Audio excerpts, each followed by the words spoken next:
আব্বা, হ্যাঁ। কয়েকটা কথা জিজ্ঞাসা করবো তোমায়? হ্যাঁ।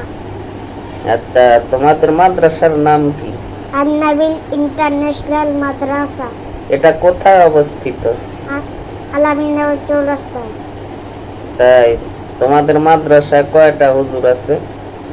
কিন্তু গুণই নেই ভালো মতো। তাই অনেকগুলা হুজুর আছে না? হ্যাঁ। তার মধ্যে কোন হুজুর সবচাইতে বেশি ভালো? সব হুজুরে। সব হুজুর ভালো হয় তাই? হ্যাঁ। বাহ, পাগল, দুই একটা খারাপ হয় না? না। হুম? না। কোন হুজুর খারাপ? কোন হুজুরে না। তা আমি শুনলাম যে কোন হুজুর যেন তোমাকে খালি মারপিট করে। তো না তো। কেউ মারপিট করে না? না। তো কোন হুজুর তোমাকে বেশি ভালোবাসে? সব হুজুরে। না, একজন তোমাকে বেশি ভালোবাসে না? সব সব হুজুরে তো বেশি ভালোবাসে।